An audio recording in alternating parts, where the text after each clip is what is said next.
à tous, ravi de vous retrouver pour cette nouvelle page d'actualité en Savoie-Mont-Blanc. Nous sommes aujourd'hui à Chamonix pour la cérémonie des Micros d'Or, une cérémonie qui récompense les meilleurs journalistes sportifs de cette année 2016. Mais avant d'en parler et de recevoir Christophe Paco, voici les titres que nous allons développer en ce mercredi 14 décembre. La sécurité en montagne, enjeu essentiel pour tous. Un exercice de sécurité était organisé à Chamonix pour revoir les bases et les gestes qui sauvent, notamment en cas d'avalanche. 120 personnes y ont participé. Et puis 2017 arrive et la réforme territoriale avec. De nombreuses compétences vont passer du département à la région. Pas toujours évident pour les entreprises. Les élus de Haute-Savoie, eux, craignent pour l'économie locale. Vous le verrez.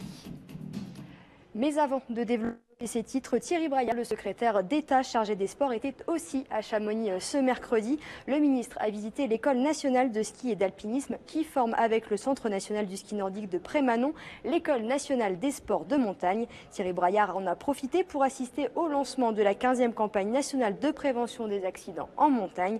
Pour rappel, cette année, plus de 40 000 accidents ont eu lieu sur les domaines skiables, un chiffre encore trop élevé pour cette campagne qui s'intitule « Pour que la montagne reste un plaisir ». Elle est parrainée par la médaille olympique Marie Martineau. On écoute Thierry Braillard au micro de Sébastien Germain.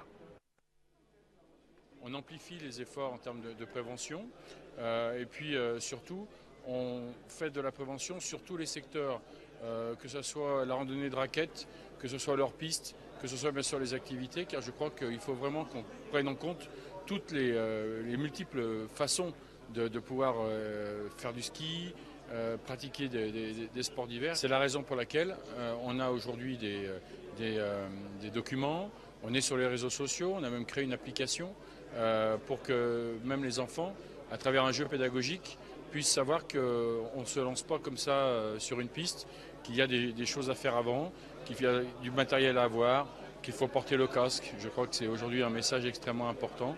On sait qu'aujourd'hui, 90% des moins de 13 ans qui pratiquent le ski mettent le casque, c'est très bien. On est vraiment sur un bon chemin. Il y a de moins en moins d'accidents, alors qu'il y a de plus en plus de pratiquants et de disciplines et de multiplicité de pratiques. Et on continue à parler sécurité en montagne justement. Un exercice de secours en avalanche était organisé ce mardi à Chamonix. Une date importante pour de nombreux acteurs de la montagne qui réalisent ainsi chaque année cet entraînement en grandeur nature. Plus de 120 personnes mobilisées à cette occasion, PGHM, pompiers, mais aussi pisteurs comme moniteurs de ski. Ils ont tous joué le jeu. Une piqûre de rappel importante en cas d'accident, mais surtout un test pour coordonner les différents corps de métier autour d'un enjeu commun à tous, la rapidité d'intervention en cas de gros accidents. Emmanuel Jaude était sur place.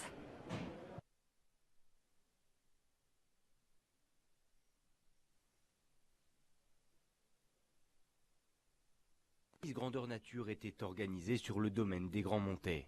Une piqûre de rappel nécessaire, et ce, même pour les professionnels de secours qui doivent ici apprendre à travailler les uns avec les autres. Oui, pour nous, en fait, chaque année, on le fait en début de saison, à la demande de la commune de Chamonix. On l'organise conjointement avec le PGHM de Chamonix et aussi la compagnie du Mont Blanc. C'est vraiment en fait l'occasion de faire un entraînement qui regroupe l'ensemble des secouristes de la vallée, mais aussi tous les professionnels qui pourraient venir prêter main forte en cas d'événement important. Selon le scénario, ce sont donc 9 personnes qui ont été prises par la coulée. Si certaines étaient équipées de systèmes DVA ou ROCO, d'autres en revanche évoluaient sans balise. Un cas plus que probable dans la réalité et qui implique de sonder toute l'avalanche à la recherche de victimes. Pour moi, j'ai trouvé une belle coordination. L'exercice était quand même proche de la réalité, puisque quand vous avez une avalanche, vous n'avez pas l'afflux d'un seul coup de personnes, vous avez l'arrivée des gens au fur et à mesure, quelques pisteurs, après quelques moniteurs, le PGHM est appelé, arrive en écho, donc il y a un saupoudrage des forces par vagues successives. Moi, j'ai trouvé que la montée en puissance était bien gérée. J'ai trouvé que le commandement était fluide, les tâches étaient assignées. Le secours, pour moi, semble s'être déroulé dans de très bonnes conditions. Sauveteurs, pisteurs comme moniteurs de ski se sont donc organisés pour opérer ensemble. Mais loin d'être une première, il s'agirait plus d'une particularité de la vallée qui rassemble une multitude d'organismes, tous compétents et qui doivent désormais trouver une hiérarchie entre eux pour un maximum d'efficacité. C'est vrai que c'est pas forcément un exercice qui pourrait s'appliquer dans d'autres stations françaises, par exemple, parce qu'on ne dispose pas des mêmes moyens. Il y aura certainement une adaptation à faire, mais ils n'ont pas les mêmes moyens que nous. C'est vrai qu'on a une chance extraordinaire d'avoir le PGHM, l'aide de la sécurité civile, la Chamoniarde, la municipalité de Chamonix à travers la police municipale, et puis tous les professionnels de la montagne, pisteurs, guides, moniteurs. Au final, si toutes les victimes équipées de systèmes de détection ont été retrouvées en à peine quelques minutes, il aura fallu près d'une heure à la centaine de protagonistes pour déterrer les derniers skieurs. Sous l'œil attentif de nombreux observateurs, l'opération doit maintenant permettre de tirer conclusions et enseignements et ainsi continuer d'accroître l'efficacité des secours en cas de drame similaire en montagne. Christophe Paco, vous m'avez rejoint, vous êtes journaliste, la voix d'RTL du foot, on vous connaît, et organisateur des Micros d'Or. Alors on rappelle, cette cérémonie, ça permet de récompenser les meilleurs journalistes sportifs de cette année 2016. Comment elle est née cette idée? Il y a très longtemps, il y a plus de 30 ans maintenant dans le Sud, puisqu'à l'époque j'étais RMC, et avec mon ami Jean-Marc Michel de France 3, qui est devenu ensuite président des journalistes sportifs de France, et Pierre-Louis Castelli, une des grandes voix de France Info, on a dit tiens, ça serait bien de se retrouver tous les ans. C'était juste de façon très sympathique, très ludique. Et puis après, tiens, pourquoi pas créer un prix du meilleur reportage télévisé, le meilleur sujet de radio, le meilleur livre de sport. Et ça fait des petits. Et depuis maintenant 20 ans, on a droit au Micros d'Or, qui est une grande cérémonie que vous allez pouvoir vivre ce soir en direct sur 8 Mont-Blanc, où on récompense les meilleurs sujets des journaux télévisés, des magazines, des livres de sport et même les prix en e-sport. Alors ce qu'il faut dire, c'est que ce n'est pas un jury de journalistes qui récompense des journalistes, mais bel et bien un jury de sportifs. Un jury de sportifs. Et cette année, évidemment, Marie-Émilie Le Fur est la présidente, puisque c'est une année olympique. Donc c'est un jury composé uniquement de médaillés olympiques. Voilà, tous sports confondus, en e-sport et autres. Et donc on a la chance d'avoir un gros jury qui s'est réuni toute l'après-midi, ici, après une présélection tout de même en amont, avec des écoles de journalisme et des anciens journalistes, réunis à Paris, présélection, et à chaque fois il y a 4 ou 5 nommés. Et ce soir, on va décacheter les enveloppes. Enfin savoir. Au Pauline. Et ça fera And the winner is. Et le vainqueur est. Et pour chaque catégorie, il y aura un prix du public. Et de très beaux prix à chaque fois. Il y aura également le prix du meilleur livre de sport de l'année. Justement, c'est une année, vous disiez, une année olympique. C'est plus important que d'autres années parce qu'il y a forcément plus de choix. On rajoute un prix olympique automatiquement, comme tous les 4 ans ou tous les 2 ans avec les Jeux olympiques d'hiver. Et c'est vrai que c'est une année où on a vu tellement de belles choses au niveau du sport que il y a une qualité sur les reportages. Tout le monde s'est battu de TF1 à Canal, en passant par France 2, France 3 et les autres télévisions, l'équipe 21 et autres. Tout le monde s'est battu pour offrir le plus beau des sujets. Là, il y avait vraiment matière. Parce qu'entre l'Euro de football et les Jeux Olympiques de Rio, je peux vous dire que la compétition était rude. Je ne sais pas où encore. Peut-être à cette heure-ci, le jury est encore en train de délibérer. Qui sait? Et il y a aussi sport et handisport. Ça, c'est important. C'est très important pour nous. On a voulu absolument créer cette catégorie parce que il y a eu un problème à un moment. On s'est dit, si à chaque fois les prix qui sont qui vont être les plus remarqués, c'est parce qu'il y a un handicap, c'est quelque chose qui nous gênait. Et on voulait absolument créer un vrai prix. Et beaucoup de partenaires ont voulu le soutenir. Et c'est devenu peut-être le meilleur des prix, avec notamment Philippe Croison, qui est notre mascotte, qui va faire le Paris-Dakar, qui est là avec nous. Il faut rappeler, hein, c'est quelqu'un qui est amputé des 4 membres.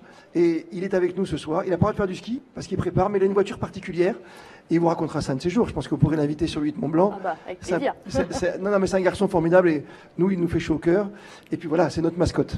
C'est une belle cérémonie en tout cas qui se prépare. J'espère. La dernière question, elle est plus globale. Le journalisme sportif, il a évolué depuis que c'est créé. Avec les réseaux sociaux, automatiquement, je pense. Alors moi, je suis de l'ancienne génération par rapport à vous, Pauline. Je pense que vous tweetez, vous allez sur Facebook et autres. C'est vrai que maintenant, les journalistes peuvent faire leur propre petit reportage, les monter rapidement, travailler sur iPad et autres. Ça a beaucoup évolué, ça a changé. Et puis le rapport, le plus compliqué, c'est toujours le rapport avec les sportifs. Et si on a créé cet événement, c'est pour que les sportifs viennent à nous aussi, que nous viennent plus facilement à eux. C'est vraiment les Micros d'Or, le plus bel endroit pour échanger entre sportifs et journalistes sportifs. Eh ben, merci beaucoup d'avoir été avec nous. À ce soir, ce soir en direct sur 8 Mont-Blanc d'ici un peu moins d'une petite heure. On vous laisse aller vous préparer. Merci beaucoup d'avoir été avec nous. Avec beaucoup d'invités d'exception, vous allez voir. Merci beaucoup. Et nous, on continue à dérouler ce journal. On a beaucoup parlé de la loi NOTRe et de cette réforme territoriale. Conséquence, de nombreuses compétences sont transférées à la région, comme les transports ou encore l'économie. Le secteur de l'industrie se trouve donc touché avec des baisses de subventions du département de près de 70%. Il faudra désormais se référer à la capitale, une situation que déplorent certains élus. Olivia Boisson et Emmanuel Jaude nous en disent plus. 2017, année charnière pour le département de la Haute-Savoie. D'ici quelques semaines, la loi NOTRe va transférer un grand nombre de compétences à la région Auvergne-Rhône-Alpes. L'industrie est l'un des secteurs les plus touchés par la réorganisation. Cette compétence qui était volontariste de la part du département de la Haute-Savoie, c'est pour les industries aux Savoyardes au sens large. Demain, une absence totale, une perte totale de cofinancement, puisque nous sommes là pour cofinancer les opérations des industriels, du tourisme, de l'agriculture, de la forêt. À partir du 1er janvier, le département ne pourra donc plus allouer d'aide directe ou indirecte aux entreprises. Seuls 2 projets seront portés par le département de la Haute-Savoie. La raison, leur date d'engagement antérieure à l'application de la loi NOTRe. Les craintes sont celles, pour nous, élus locaux, c'est une déperdition. C'est-à-dire que demain, par rapport aux initiatives, comment conforter le développement, comment conforter la recherche, les points où nous étions, comment conforter l'attractivité de notre territoire. Donc c'est toute cette question-là, c'est toutes ces problématiques liées à l'attractivité du territoire que nous devons travailler.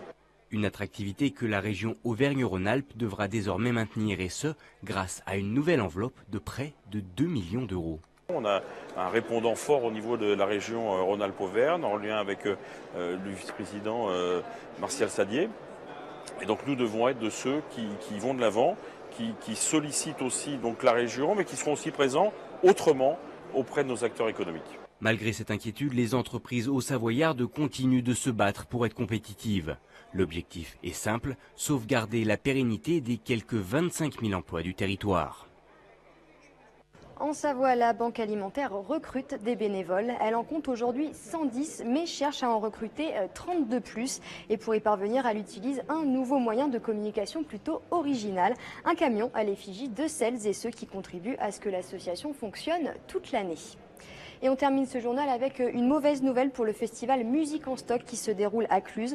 Il n'y aura pas d'édition 2017, faute de subvention de la part de la mairie. Ce festival entièrement gratuit doit trouver un autre modèle économique, selon Jean-Louis Nivelle, le maire de la commune. C'est la fin de cette édition spéciale. Merci à tous de l'avoir suivi. N'oubliez pas non plus notre site internet 8montblanc.fr. Juste après ce journal, vous retrouvez Destination Montagne. Emmanuel Jaude vous emmène au Grand Monté pour les 70 ans du syndicat des guides de haute montagne. Et dans moins de 45 minutes, ne manquez pas la retransmission de cette cérémonie en direct sur nos antennes. Belle soirée sur 8 Mont Blanc.